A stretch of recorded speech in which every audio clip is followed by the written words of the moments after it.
and today I am interviewing Dr. Melissa Crago. She is, first of all, my chiropractor, and I wanted to bring her to the interview today because I want her to share some of her expertise. She's just amazing at what she does, and she has a lot of different skill sets, and she's constantly learning. Her practice is called Life Chiropractic, based in Oakland, California. She also has an office for red light therapy. That's a whole other part of her practice that she's just opened up. But I want Dr. Melissa to be here because she's also a working mom. And that's really the crux of what I'm doing, and doing these interviews for you as a working mom. And all moms are working moms. And I want Dr. Melissa to share with you some of her tips around self-care, why chiropractic is so important for your health in relieving stress and overwhelm. Dr. Melissa, thank you so much for being here. Oh, thank you, Lori. It is such a pleasure and an honor to work on this topic together. It's a great topic, isn't it? And working moms, I mean, there's just so much that I delve into related to the topic of, how working moms tend to work 96 hours a week. They tend to do 15 hours more of labor than their partner, and generally, I'm talking about their male partner, but they can be also same-sex partners. But working moms really put so much more effort into the chores and the family responsibilities. And I'm wanting to change that for sure. And I'm wanting to bring people like you that have not only working professional experience around this, but also you're a mom. So why chiropractic? I want to start there.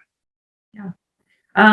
I will start, if we'll share a little screen. This is actually just a video that I made for my YouTube channel about stress and the nervous system, sort of from a scientific perspective. This is a chart that I have in my office.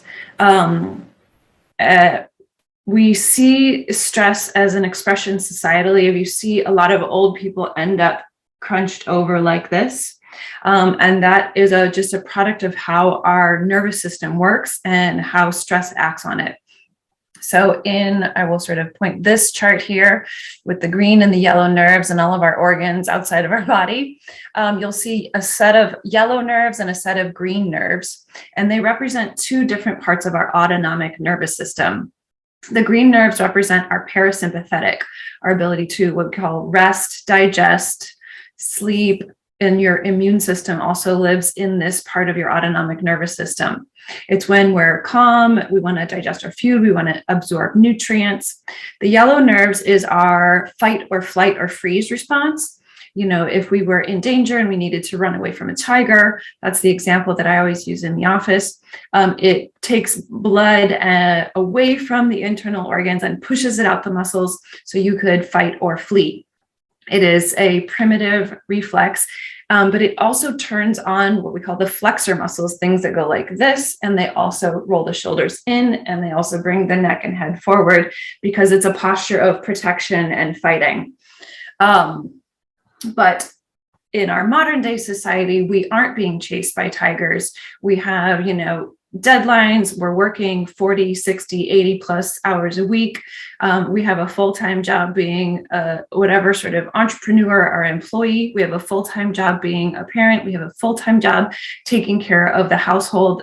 We had a discussion a couple of weeks ago, which I was astounded by. It's like those hours that we actually put into things like laundry and dishes and cooking. And all of that combined are stressors to our nervous system that make us go like this. And in a chiropractic sense, we literally get stuck that way. And I like people to focus a lot on the neck because the parasympathetic, the vagus nerve, a sidetracked tidbit, the popular thing that's coming in is polyvagal theory and how to get our parasympathetic, our vagus nervous system on board to help us with our digestive system. So when we do this and we get stuck and our neck come forward, it puts pressure on our parasympathetic, shutting it down. So our digestive system doesn't work as well. So we see digestive disorders. We don't sleep as well. We see insomnias and sleep deprivation, which is already part of parenthood. And we see a breakdown in the immune system. Across the board in lots of factions. this on the left has a great list of all the different levels of the spine and different things that happen as a result of misalignments that happen in those areas. And in chiropractic, we call that a subluxation. No, we can get stuck in any area and it can cause problems in our health. So I'm going to just take this away. So the way that I work with stress particularly is when we do adjustments, we relieve those pressures, we relieve those places that are stuck. It actually helps to bring balance between that fight or flight and that rest and digest. So we're not stuck fight or flight, which is what happens, or what I most frequently see happen, and it breaks our system down. So the chiropractic adjustments itself help to bring that parasympathetic, help to bring that balance back on board. So when it's time to rest and digest and immune system, we're actually able to do that more optimally. That was a beautiful overview. And I know the one, the green and the yellow image. I've seen that in your office several times. And then you shared in another presentation, the one that connects the organs and the different systems in the body to the various vertebrae. Yeah. And that was so powerful because here we are, tech's neck, right? Phones, computers. I know for sure I keep having to pay attention, and sit up more straight and do some things to get that curve back in my neck. And a lot of that I was taught by you to do. And I love the tiger analogy because that's really what we're doing. We're not physically, literally running from tigers anymore, but we're running from the deadlines. We're running from the stressors and the overwhelms. And moms, especially, because they take on so much. And like you said, all of the things that we don't think about, they call it the invisible workload, that moms tend to be the default parent, handling all the school stuff. I can't tell you how many comments on Reddit and these other listservs that say, oh my God, my husband won't even, do anything related to, he's getting the same emails for the school. Homework. Yeah, exactly. And why are you giving out my email when somebody's asking you to respond to something? Oh, I'll give you my wife's email. So it's Setting that kind of dates. What's that?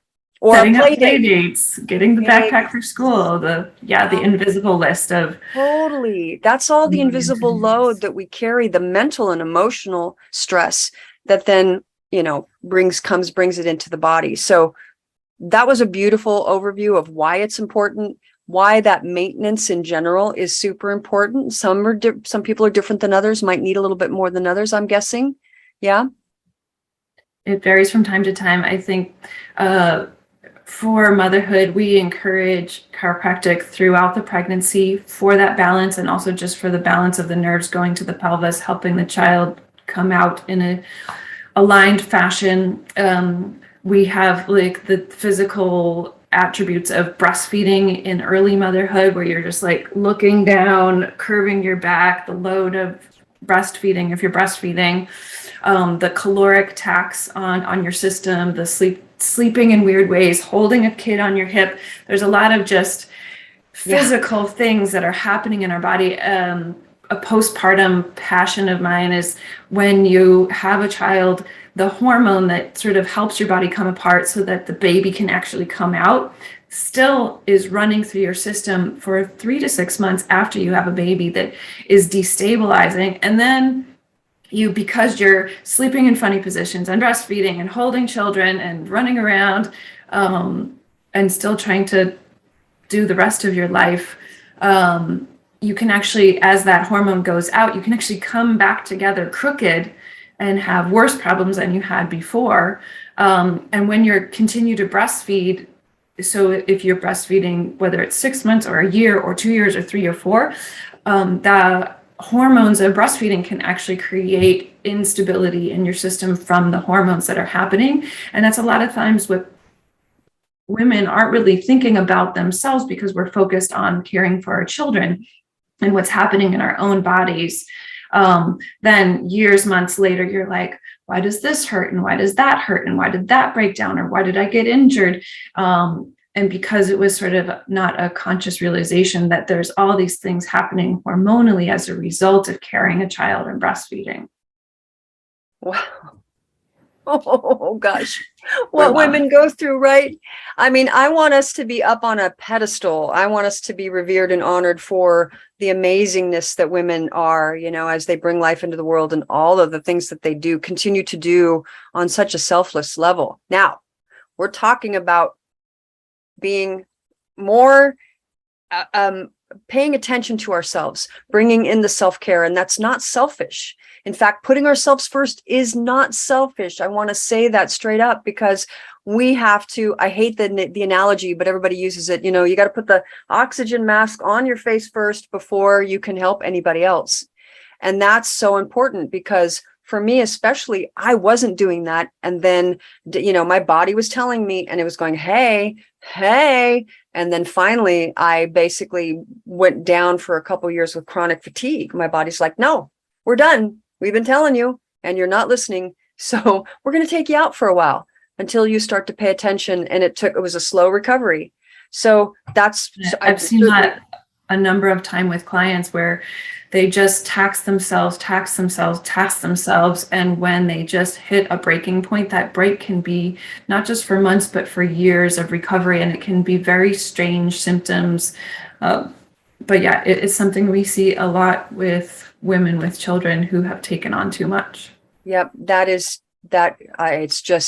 It's very rampant. And certainly I personally went through it. And that's part of my passion for doing this, to speak to other mamas. I don't want them to go through that. I missed a lot of time with my kids when they were young because I just didn't have the energy. I was on the couch, could barely get up and make my own food, take a shower, so.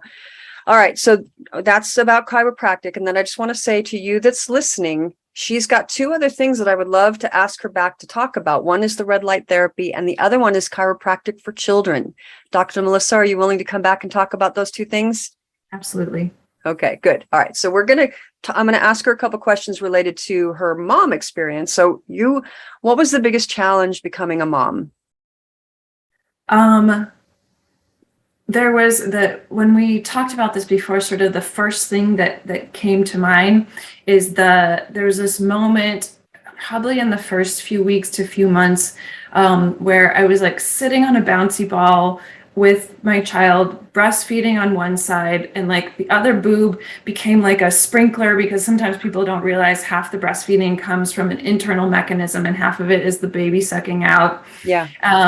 And like I was like crying because I'm like covered in, like at some point you're covered in pee, somebody's pooped on you, somebody has vomited on you, you have your own sweat and tears, and you're a sprinkler, a milk sprinkler.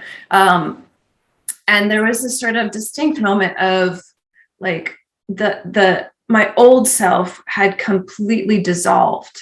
And this sort of comes into this caterpillar analogy, as like a caterpillar kind of goes into cocoon and literally dissolves itself and then rebuilds into this beautiful butterfly. And I think it's a really great analogy on motherhood. It is in some ways a complete breakdown of your old self and your constructs and your time and your self-image into this whole new life, which is very, very much attached to this now new being that you're caring for. And there's a lot of stages that go. I think there's several metamorphoses that happen as a result of motherhood. So it's like, what was sort of the biggest challenges?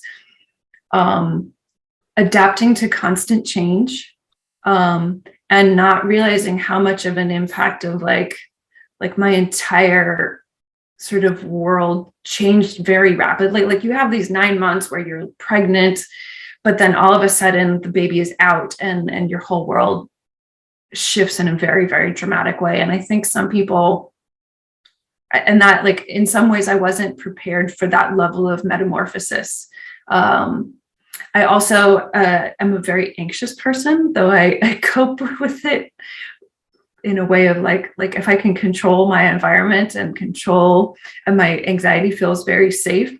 But with children, you don't always get to do that, because one thing that is constant with them is change. And once you feel like you've gotten a rhythm, they change and the rhythm changes, and you kind of have to constantly be adapting. And it's a beautiful challenge to be able to kind of go with that flow of life and constantly be evolving with them. But it is a huge challenge.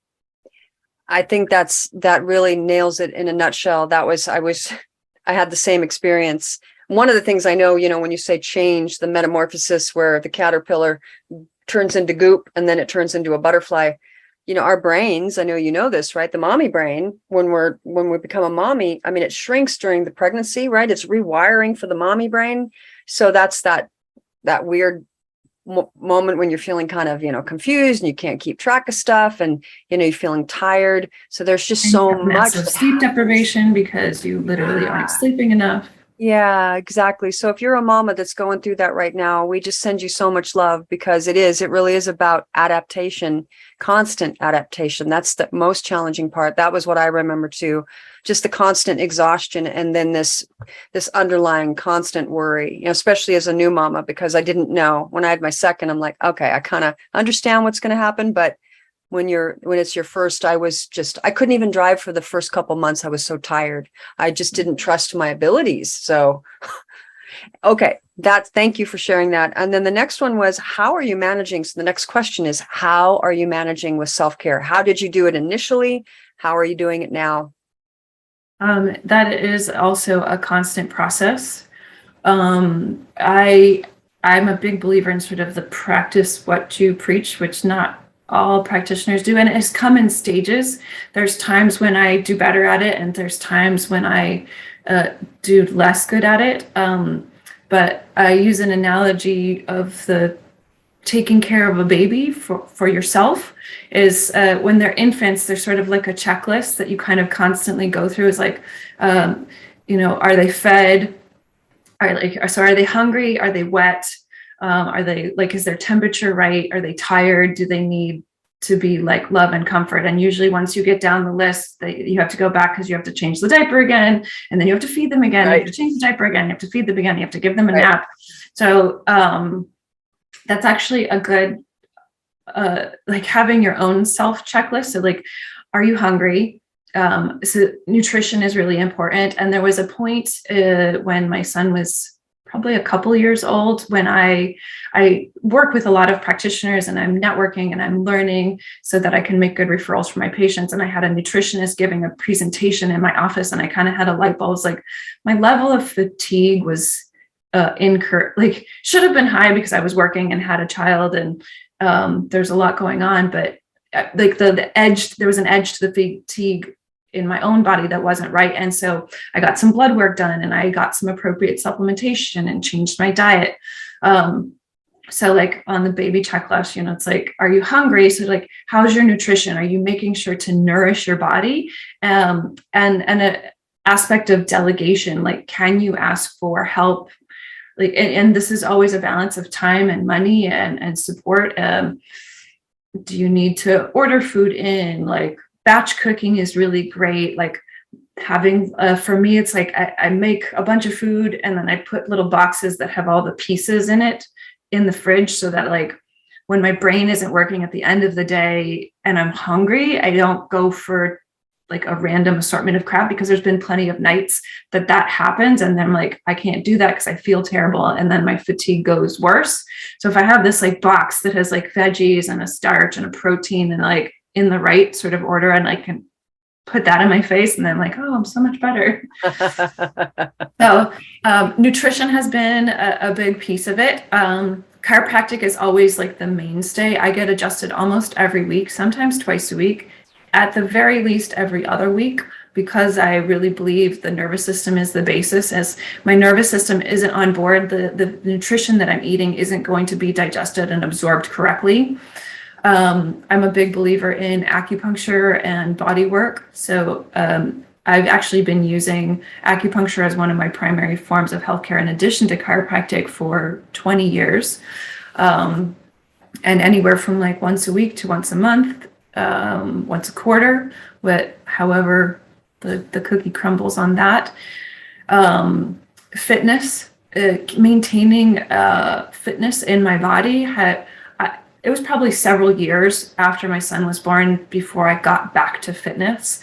And exercise plays great pieces on both sides of the board. It helps with your mental stress and fatigue. Sweating gets out your toxins. and it builds strength in your body. It can also be a source of community. People like to go to yoga classes, or they're working with a trainer, going for a run around the lake, or it can be a moment of solitude. A big tip that I give myself and my patients, and something that I did early on, was sort of the concept of staycations. Is I wasn't able to get away from my practice or child, and so it's like we got a membership to a pool, and that was like our little mini staycation like moment. It's like, go sit by the pool for a half an hour, and pretend like you're like at the tropical beach, like ocean hotel. But in mommy life, a half hour, 45 minutes can mean a lot in your mental health and that parasympathetic system. And it's sometimes really hard to get those moments. Longer trips, which don't happen frequently, but when you can get a couple of days to yourself, that's really, really amazing. And always like a big recharge. But those little moments for like in that metamorphosis, when your whole world changed and your life is very much absorbed, we often give a lot of focus to work and a lot of focus to child, but that moment for the individual self can really get lost. And it's so important. I think the analogy of the air mask is so crucial, and it's very applicable. Is those moments when it feels like you don't have the time to take that time, but in some ways taking that time makes you more focused and more receptive and more patient for your children, for your work. And so in those, I feel like there's a picture of a kid meditating. And it's like, if you can't find like 20 minutes a day to sit and meditate, then you should probably be sitting and meditating for 2 hours. I've heard that quote before. Yeah.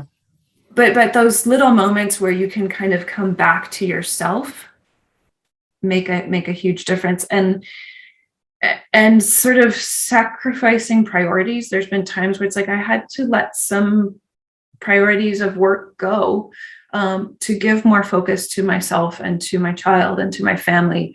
And there's times when the family has to get a little bit less time and attention, so self and work. And so being okay with that. I go through my own cycles of that mom guilt of like, I didn't do a good enough job, or I didn't give this enough time, or like and just being like, it's okay. Like there sometimes there has to be a rotation of the list. Like, and so just keeping your checklist is like, did I eat well? Did I get some exercise? Did I have a quiet moment to myself? And maybe only one of those things gets attention in any given week, but trying to like keep going through a self-care checklist and getting pieces where you can. I have a self-care sheet that I created for myself, and then I give it to my clients. And two things. One, I wanted to share that piece, but I want to say really quickly, if you are a mama that's pregnant right now, I know Dr. Melissa's on board with me too. Set up your team right now. And as she said, delegate. And as she said, I'm a perfectionist. So I've had to learn over the years to let certain things go for the sake of the priority of my self-care. And the mom guilt plays a huge part of it, because it's like, am I being a good enough mother? Am I taking care of the house? Again, remember, moms work 96 hours a week on average. Moms do 690 hours a year in chores. So what can you let go of? What can you delegate? Because the priority is you. You're going to put your list of priorities on a sheet of paper or, in your phone, but that's going to be front and center, that you are that's a non-negotiable self-care. And that's kind of what we're talking about right now, in whatever way, shape, or form you can do it. And that having the list to know, like hydration is huge too. And I know that that's something you would say too. Hydration is huge. And I'm really, like I got my water bottle here. I do 3 of these a day. I put a little bit of hydration. Yeah, exactly. I put a little bit of, they have the Noom tablets or some of the little hydration tablets, because when you are thirsty, then you're dehydrated and it's harder to work. It's harder to replenish once you get dehydrated. That's the thing. I get headaches, I can tell. So last question, because I know we're kind of wrapping up here. because I wanted to make this just a relatively digestible video for everybody, because you're going to come back. How do you set boundaries with your time and energy? You talked a little bit about it in the last response, but be a little more specific.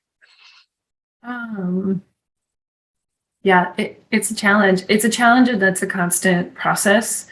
Those self-care checklists can be really helpful, of working like, and it's not always like the 9 to 5 daily checklist, but it's like, hey, let's look at this concept of a week, or let's look at the concept of a month, and the sort of shifting priorities, and having those moments to check in with yourself. I think delegation is a really good way to look at boundaries. One thing that I did early on was when I had a moment where I was reprioritizing family and self, there was a program that I took that talked about like giving kids as much responsibility as they can handle in any given moment. And sometimes, so delegating to the kids themselves, and initially that can be a harder, sort of longer, slower road. But that has been a piece, is like, you've got to tie your shoes, or you've got to carry your backpack. And doing that in various aspects of your life, letting go of the perfectionism, and allowing other people to take up the reins, so that you can, having sort of an order of priority, that what is the best use of your time and energy, and continuing to kind of come back to those priorities as guidelines, and knowing that